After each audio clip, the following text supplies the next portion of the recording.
Hi guys, मैं कुशल हूँ Eicher Bhopal से और आज हम सिग्नल्स एंड सिस्टम्स कोर्स का मॉड्यूल 11.5 सीखेंगे जिसमें हम डीटीएफटी के कुछ और प्रॉपर्टीज के बारे में जानेंगे। तो आज है हमारा मॉड्यूल 11.5 जिसमें हम डीटीएफटी के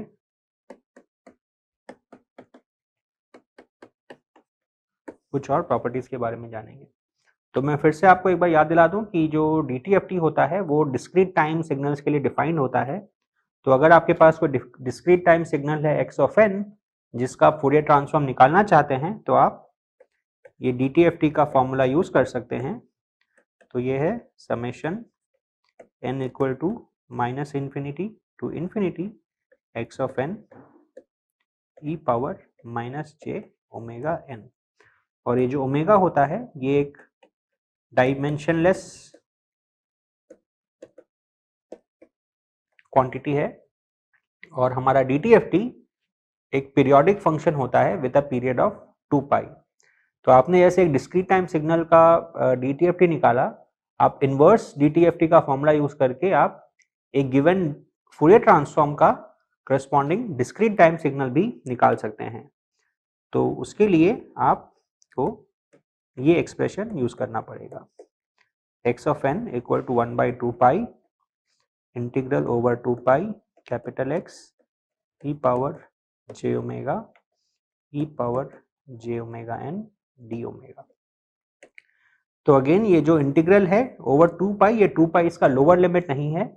इस नोटेशन का मतलब ये है कि आप इस इंटीग्रल में लोअर लिमिट और अपर लिमिट कुछ भी चूज कर सकते हैं एज लॉन्ग एज जो दोनों का डिफरेंस है वो एग्जैक्टली 2 पाई होना चाहिए। अगर आप इस डिफरेंस को अगर आप 2 पाई मेंटेन रखते हैं तो आप एग्जैक्टली लोअर लिमिट क्या चूज करते हैं और अपर लिमिट क्या चूज करते हैं उससे कोई फर्क नहीं पड़ता। तो सबसे पहली प्रॉपर्टी जो हम देखेंगे वो है टाइम रिवर्सल।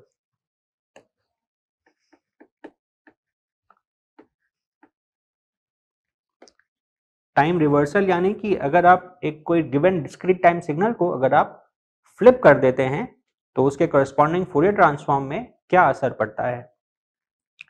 यानी कि हम अगर एक सिग्नल लें एक्स ऑफ एन और उसको हम अगर फ्लिप कर दें, यानी कि हम एक्स ऑफ माइनस एन अगर लेते हैं और उसे अगर as y of n denote करते हैं, तो अब सवाल है कि अगर एक्स ऑफ एन का फूरियर ट्रांसफॉर्म होता है कैपिटल एक्स, तो क्या हम वाई ऑफ एन का जो फूरियर ट्रांसफॉर्म है कैपिटल वाई उसको कैपिटल एक्स के टर्म्स में लिख सकते हैं क्या। उसके लिए सबसे सिंपल है कि हम अगेन वाई ऑफ एन का जो फूरियर ट्रांसफॉर्म है पहले उसका एक्सप्रेशन लिखें और फिर वाई ऑफ एन की जगह एक्स ऑफ एन सब्स्टिट्यूट करके देखें कि क्या होता है। तो हम अगर लिखते हैं capital Y of e power j omega is equal to summation over all n y of n e power minus j omega n. अब y की जगह पे हम अगर x अगर सब्स्टिट्यूट करें तो ये होगा x of minus n e power minus j omega n. तो यहाँ पे अब हमें इस एक्सप्रेशन को हमें capital X of e power j omega के फॉर्म में लाना है। तो उसके लिए हमें इस x ऑफ माइनस एन की जगह पे हमें x ऑफ n लिखना पड़ेगा और वो कन्वर्शन के लिए हम एक सिंपल वेरिएबल सब्स्टिट्यूशन कर सकते हैं, यानी कि हम माइनस एन को एज अनदर वेरिएबल m हम डिनोट कर सकते हैं। So what will do is to take minus n is equal to m।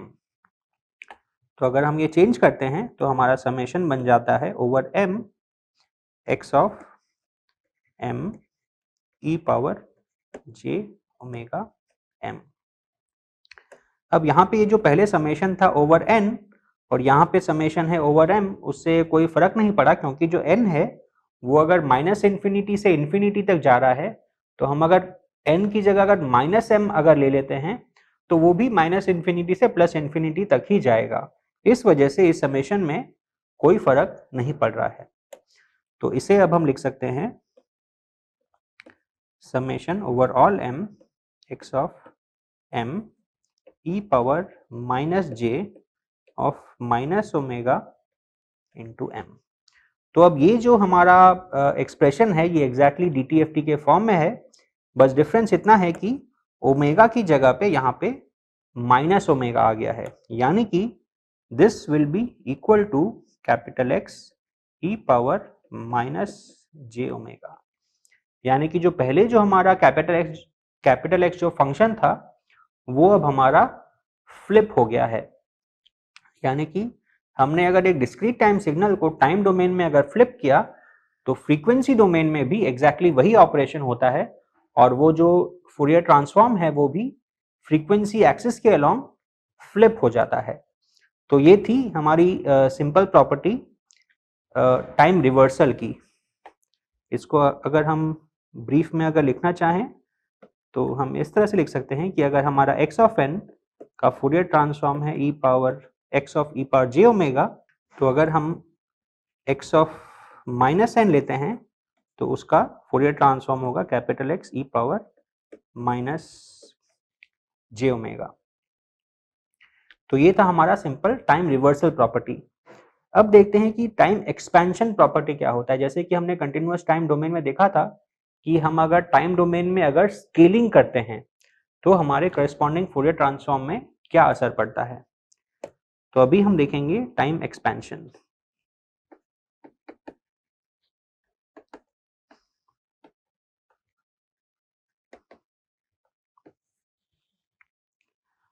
तो जो टाइम स्केलिंग होती है वो कंटिन्यूअस टाइम में और डिस्क्रीट टाइम में बहुत अलग होती है और यहाँ पे इन दोनों के बीच में एक बहुत क्रिटिकल डिफरेंस होता है।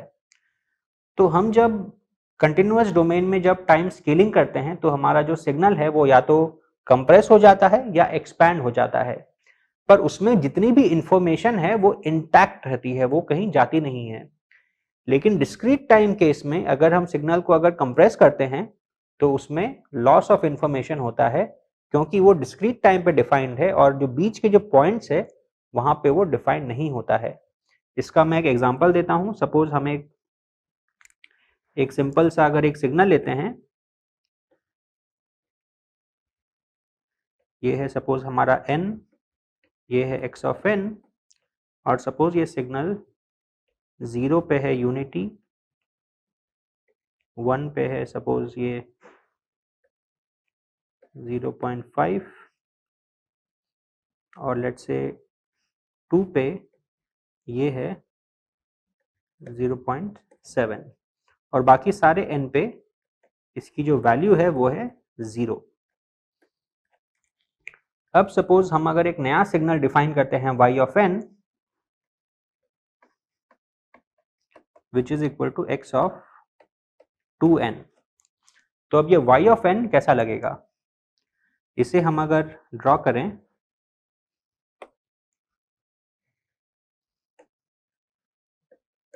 ये है n, ये है y ऑफ n, तो y ऑफ 0 क्या होगा, y of 0 is equal to x of 2 into 0 which is exactly equal to x of 0. So at 0 हमारा जो वैल्यू है वो exactly x of 0 के बराबर होगा which is equal to 1. y of 1 क्या होगा, y of 1 will be equal to x of 2 times 1 which is x of 2. तो यानी कि 1 पे हमारा जो सिग्नल होगा वो x of 2 होगा which is equal to 0.7. y of 2 क्या होगा, y of 2 will be x of 2 into 2 which is x of 4 which is 0, क्योंकि n equal to 2 के बाद में x of n की सारी वैल्यूज 0 हैं, यानी कि अब आगे भी इसमें सारी वैल्यूज 0 होंगी और इसी तरह इसके पहले की सारी वैल्यू 0 होंगी। तो देखिए जो हमारा x of n था वो 3n वैल्यूज के लिए नॉन जीरो था, 0, 1 एंड 2, और उसकी वैल्यू थी 1, 0.5 और 0.7। लेकिन जब यहाँ पे हमने जब y ऑफ n का फंक्शन डिफाइन किया एज x ऑफ 2n, यानी कि हमने x को कंप्रेस कर दिया, तो उसकी सिर्फ ये दो वैल्यूज बच गई at 1, at 0 which is equal to 1 and at 1 which is equal to 0.7। ये जो बीच में जो वैल्यू थी n इक्वल टू 1 पे, ये गायब हो गई, क्योंकि हमारा n 0.5 नहीं हो सकता है, n हमेशा इंटीजर वैल्यूज ही लेता है। तो यहाँ पे हमने जो सिग्नल को कंप्रेस किया, तो क्योंकि उसका इंफॉर्मेशन लॉस हो गया, तो इसलिए हम फूरियर ट्रांसफॉर्म का जो कंप्रेशन है उसका एक पर्टिकुलर मैथमेटिकल एक्सप्रेशन हम नहीं लिख सकते हैं। कंटिन्यूअस टाइम केस में जब हमने सिग्नल को कंप्रेस किया था या एक्सपैंड किया था, तो हम उसका रिजल्टिंग फूरियर ट्रांसफॉर्म एक सिंगल मैथमेटिकल एक्सप्रेशन के रूप में लिख पा रहे थे, क्योंकि वहां पे सिग्नल की सारी इंफॉर्मेशन जो थी वो इंटैक्ट थी। लेकिन यहाँ पे क्योंकि सिग्नल की इंफॉर्मेशन लॉस हो रही है, तो इसलिए हम उसका कंप्रेशन का हम करस्पॉन्डिंग डायरेक्टली फॉर्मूला हम नहीं लिख सकते हैं। लेकिन एक्सपेंशन के केस में हम ये काम कर सकते हैं, क्योंकि एक्सपेंशन के केस में जो सिग्नल का स्ट्रक्चर है वो तो चेंज होता है, लेकिन उसका जो इंफॉर्मेशन है वो लॉस नहीं होता है। वो कैसे? तो हम अगर लेते हैं सपोज एक नया फंक्शन,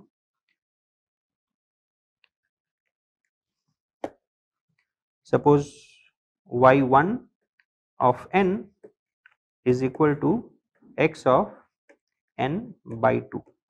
तो x of 2n की जगह पे अब हम x of n by 2 ले रहे हैं। तो इसे हम अगर अब प्लॉट करेंगे n, और ये है हमारा y1 of n, तो इसकी वैल्यूज हम कैसे निकालेंगे? अब y1 of 0 will be equal to x of 0 by 2 which is x of 0। तो यानी कि at n equal to 0 हमारी वैल्यू होगी exactly equal to 1। अब y1 of 1 क्या है? y1 of 1 is equal to x of 1 by 2, but x of 1 by 2 तो कुछ होता ही नहीं है, क्योंकि x सिर्फ डिस्क्रीट वैल्यूज ऑफ n के लिए ही डिफाइंड है। तो इस वजह से y of 1 जो हो जाएगा वो हो जाएगा 0। तो y of 1 will be equal to 0। अब y2 of 2 is equal to x of 2 by 2 which is x of 1, और x of 1 क्या है? 0.5। तो 2 पे हमारा वैल्यू हो जाएगा 0.5। उसी तरीके से y, यहाँ पे 1 है not 2। y1 of 3 is equal to again 0 because x of 3 by 2 doesn't exist, क्योंकि x सिर्फ इंटीजर वैल्यूज ऑफ n के लिए ही डिफाइंड है। और finally y1 of 4 is equal to x of 4 by 2 which is x of 2 which is equal to 0.7। so y1 of 3 is again 0 and y1 of 4 is equal to 0.7। और उसके बाद में ये हमारा जो डिस्क्रीट टाइम सिग्नल है ये 0 है, और उसके पहले भी हमारा सिग्नल 0 है। तो अभी हमने जो यहाँ पे जो ट्रांसफॉर्मेशन किया उसमें आप देख सकते हैं कि हमारा सिग्नल एक्सपैंड हो गया है। उसके जो इंफॉर्मेशन, उसमें जो इंफॉर्मेशन कंटेंट था पहले वो पूरा इंटैक्ट है, लेकिन यहाँ बीच में हमारे कुछ 0 वैल्यूज इंसर्ट हो गए हैं। तो कंटिन्यूअस टाइम केस में क्या होता है कि कुछ 0 वैल्यूज नहीं आते हैं, क्योंकि जो सिग्नल है वो पूरा का पूरा एक्सपैंड हो जाता है, और क्योंकि वो कंटिन्यूअस टाइम में डिफाइंड होता है तो बीच में कोई गैप्स क्रिएट नहीं होते हैं। पर यहाँ पे क्योंकि हम डिस्क्रीट टाइम की बात कर रहे हैं, तो हम अगर उसे एक्सपैंड करेंगे तो बीच का इंफॉर्मेशन जो है वो खाली रह जाएगा। अब बीच का जो इंफॉर्मेशन है उसको भरने के लिए आप इंटरपोलेशन का यूज कर सकते हैं, जो हमने पहले एक मॉड्यूल में सीखा था। बट जो फर्स्ट स्टेप में जो आपको सिग्नल आएगा वो आपको इस तरह का लगेगा। फिर आप भले ही चाहे इंटरपोलेशन के माध्यम से ये जो बीच की वैल्यूज है उन्हें आप फिलअप कर सकते हैं। तो ये जो सिग्नल है x ऑफ n by 2 हम इसे इस तरह से नहीं लिखते हैं, क्योंकि जैसा कि हमने देखा कि x of 1 by 2, x of 3 by 2 ये एग्जिस्ट नहीं करता है। तो इसलिए इसका जो एक्चुअल नोटेशन है वो होता है x ऑफ, नीचे ब्रैकेट में हम 2 लिख के फिर यहाँ पे n लिखते हैं। तो इसका मतलब यहाँ पे ये नीचे 2 लिखने का मतलब ये है इस तरीके से कि सिग्नल को हमने फैक्टर ऑफ 2 से एक्सपैंड कर दिया है। तो अगर हमारा कोई सिग्नल है x ऑफ n जिसका फूरियर ट्रांसफॉर्म है capital X of e power j omega, तो हम अगर इस सिग्नल को अगर एक फैक्टर k से अगर एक्सपैंड करते हैं तो हम ये लिख सकते हैं कि जो हमारा करस्पॉन्डिंग फूरियर ट्रांसफॉर्म होगा वो होगा e power j k omega, क्योंकि हम जानते हैं कि हम अगर टाइम डोमेन में अगर कंप्रेशन करते हैं तो फ्रीक्वेंसी डोमेन में एक्सपेंशन होता है, और अगर टाइम डोमेन में हम अगर एक्सपेंशन करते हैं तो फ्रीक्वेंसी डोमेन में कंप्रेशन होता है। तो यहाँ पे क्योंकि जो कंप्रेशन का केस है वहाँ पे हमारा इंफॉर्मेशन लॉस हो रहा है, उस वजह से हम उसका कोई पर्टिकुलर मैथमेटिकल एक्सप्रेशन नहीं लिख पा रहे हैं, लेकिन एक्सपेंशन के केस में हमारा इंफॉर्मेशन इंटैक्ट है, तो उस वजह से हम जानते हैं कि फ्रीक्वेंसी डोमेन में सिर्फ क्या होगा कि वो सिग्नल कंप्रेस हो जाएगा और जो उसका करस्पॉन्डिंग एक्सप्रेशन है वो इस तरह का हो जाएगा, capital x of e power j के ओमेगा, यानी कि फैक्टर ऑफ के से वो फ्रीक्वेंसी डोमेन में कंप्रेस हो गया है। अब ये है कुछ सिंपल प्रॉपर्टीज डीटीएफटी की। एक और प्रॉपर्टी जो कि आपको एलटीआई सिस्टम्स को एनालाइज करने में बहुत मदद करती है वो है कॉन्वोल्यूशन प्रॉपर्टी। तो कॉन्वोल्यूशन प्रॉपर्टी क्या होती है?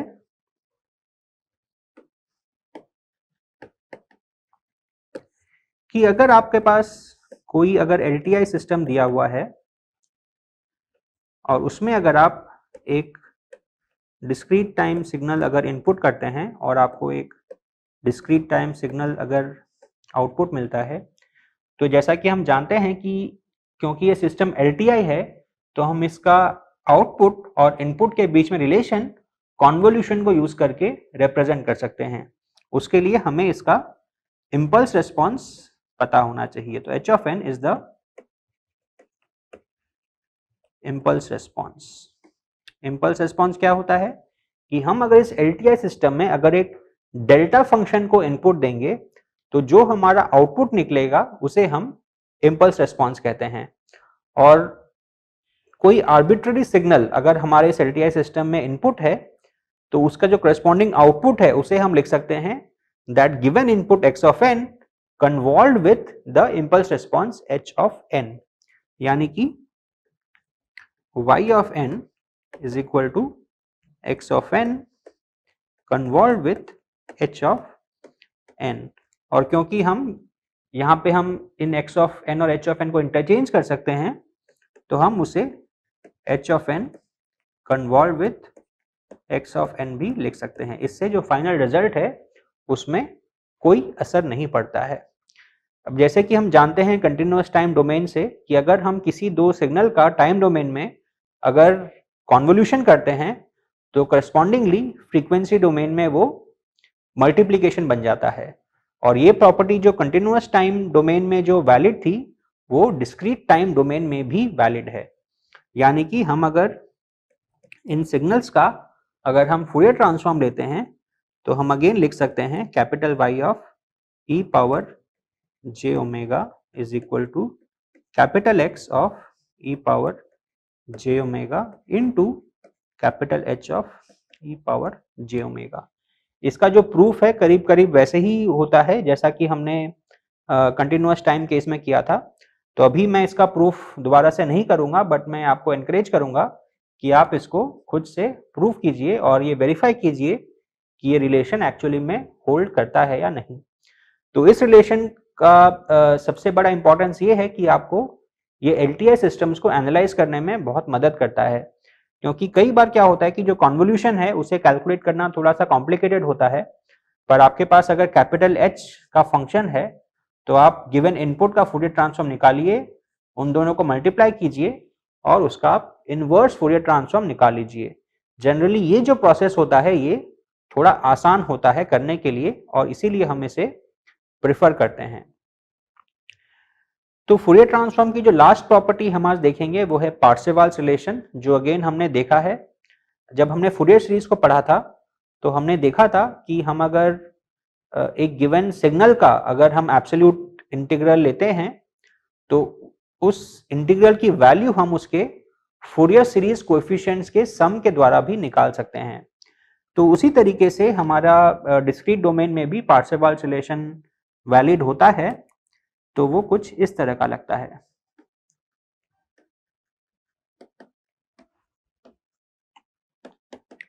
तो हमारे पास अगर कोई डिस्क्रीट टाइम सिग्नल है x ऑफ n, जिसका फूरियर ट्रांसफॉर्म है capital X e power j omega, तो हम अगर इस x ऑफ n का अगर हम इस तरीके का सम निकालना अगर चाहते हैं, n equal to minus infinity to plus infinity mod of x of n whole square, यानी कि वो जो गिवन सिग्नल है उसमें कितनी एनर्जी है, हम अगर उसे अगर टाइम डोमेन में कैलकुलेट करना चाहते हैं, so that is exactly equal to the energy in the frequency domain. यानी कि हम अगर टाइम डोमेन में एनर्जी कैलकुलेट करें या फ्रीक्वेंसी डोमेन में एनर्जी कैलकुलेट करें, हमें एग्जैक्टली सेम वैल्यूज ही मिलती हैं।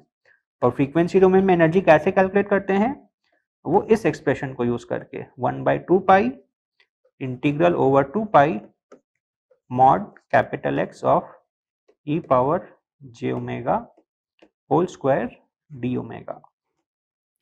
वंस अगेन ये जो इंटीग्रल है ये आप किसी भी लोअर लिमिट और अपर लिमिट के लिए कर सकते हैं, एज लॉन्ग एज आपका जो अपर लिमिट है और लोअर लिमिट है दोनों का जो डिफरेंस है वो एग्जैक्टली 2 पाई होना चाहिए।